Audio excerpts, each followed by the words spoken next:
How would you like to be treated? How would you like to be treated? That is a question that I was asked on live television before. How would you like to be treated? Now, obviously, I think I should be treated like the Queen of Sheba, but what they meant with that question was, are you normal? Seeing as I'm the double whammy of being a wheelchair user and a journalist, I'm often brought on TV and radio shows to give my opinions on access, disability, and life in a wheelchair. I try so hard to outline the practical side of things without making mine a sob story, because it just isn't. However, more often than not, my story is whittled down to an inspiration story for the daytime audience.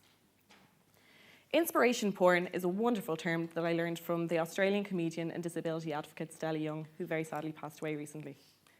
In her TEDx Sydney talk called "I'm Not Your Inspiration, Thank You Very Much," she hit a nerve. Inspiration porn is where people with disabilities are used to make others feel better about their own lives and situations. Your job might suck, mate, but at least you got both your legs. From being an inspiration porn star in my own right, I agree with Stella. And I don't want to be your inspiration just because I wake up every morning the way that I do. Here's just a little bit about my background. The last time I was here in the Helix was for my own graduation from DCU in 2009. I picked up my BA in journalism, and with that, I started the long and tedious journey of interning and working for different magazines, newspapers, websites in both London and Dublin. Music is my big passion, so I thought it'd be a great idea to marry my hobby with my job and become a music journalist. At this stage in my life, I was using crutches full-time, and I was hopping around from gig after gig and facing the Great Mucky Challenge of the Irish Music Festival. My crutches were a disguise. To the untrained eye, I just had a broken ankle or a torn ligament. Only I knew that I was struggling. Only I knew that I was properly disabled. In my early 20s, I should have been seizing every opportunity to get a permanent job as a music journalist. However, there was a huge lack of access in music venues and places of employment, so I had to step back from work and socialising. Within 2 years of graduating from DCU, I went from being a walker on crutches to being a roller in a wheelchair. In this new situation, I found that my silent frustration was just eating away at me, so I did what I know best. I wrote about it. 4 years ago, I wrote a blog post called "Staring at Crotches Should Be My Only Problem."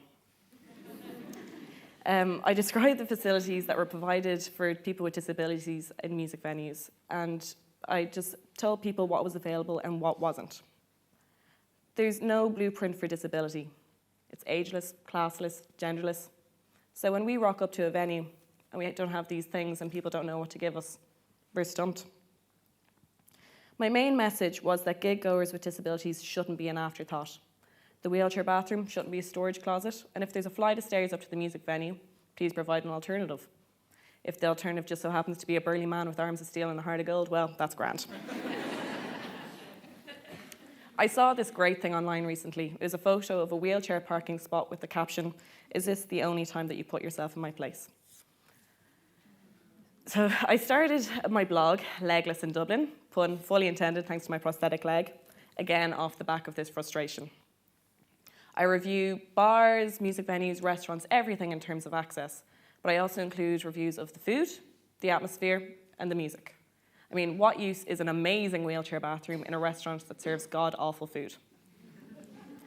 I want to blend the discussion of access and disability in with everyday things, because disability is an everyday thing. It's not just this week's hot topic. I want to make disability and access a mainstream issue and not just a feel-good segment on a TV show. Whenever I'm interviewed about the blog, it normally goes along the lines of, "Gosh, you're great, you go to bars, you get drunk just like us." I mean, if you think leaving the house for a few pints is an achievement, then you've set the bar pretty low. So with the limited airtime on live shows, you rarely get the opportunity to get past the surface levels of this massive topic. But once we get rid of the need for inspirational stories to make others feel better about themselves, then we can get onto the really gritty conversation. How do we improve access? How do we teach people about disabilities? How would I like to be treated? Just like you. So the reaction to access has always been the same. People go, "Oh, never noticed it before, but now that you mention it, I see it everywhere." It's simply not that people don't care, it's that they don't realise. And because of this, I started talking about it and I haven't really shut up since. The last 4 years of being in a wheelchair have been pretty interesting. I think the people's attitudes towards disabilities have changed a lot, and one of the biggest forces behind this was the Paralympic Games in 2012. The Games were broadcast to 115 different countries, but it was Channel 4's coverage in particular that really raised the bar. We all get swept away with the buzz of the Olympics. I mean, who knew that curling could be so engaging? So when Channel 4 continued giving as much coverage to the Paralympic Games as they did to the Olympics, we could continue riding the wave of sporting madness. Research conducted by the Olympics found that 74% of UK adults agreed that the Paralympic Games showed the world how to treat people with disabilities, and that was with respect and equality. How would I like to be treated? Like that, please. It was amazing. These incredibly talented people, they were being celebrated, but they weren't being patronised. It was a first. So when people congratulate me on leaving the house for a few pints, I wonder what they'd do if I actually did something remarkable like win a gold medal. Their heads would explode. In the Paralympics, the athletes' disabilities were not seen as a hindrance. They were used and adapted in ways that had never been seen before. It was an eye-opener. Channel 4 and the Paralympics gave an equal platform to everyone. Imagine that. This may not seem too groundbreaking, but the media has a funny way of trying to do this and failing miserably.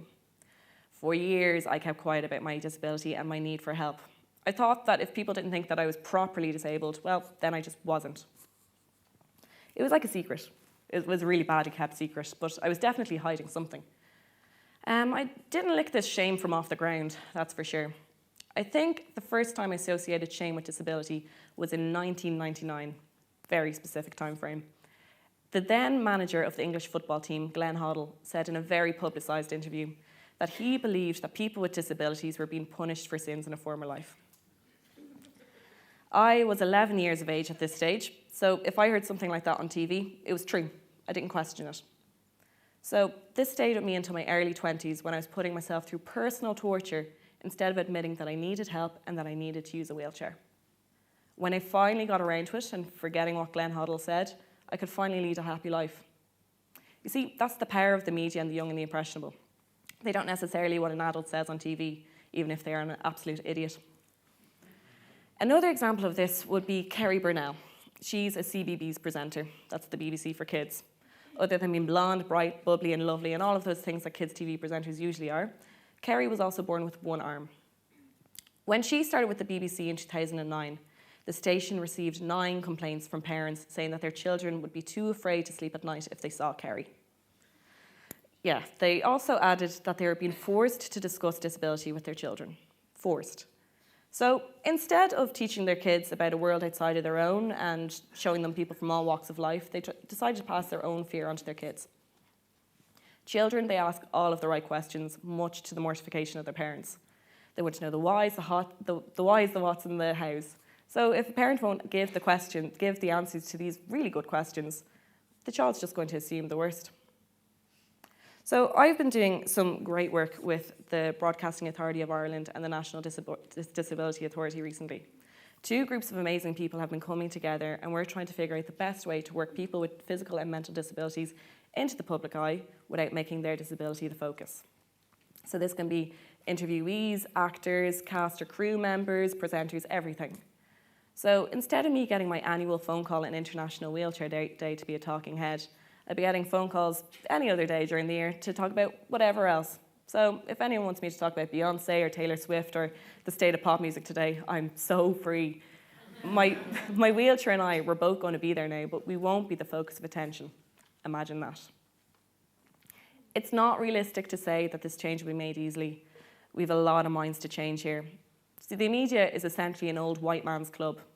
It's difficult enough to get enough women appearing on television panels, and I think we're all sick of the old line for the sake of balance when it comes to giving a homophobe airtime during the recent marriage equality debate. We have a lot of strong minds that we need to melt down. But the more we keep busting some balls and pushing this conversation forward and keep being seen, the narrower the gap between them and us will be. How would I like to be treated? Just like you.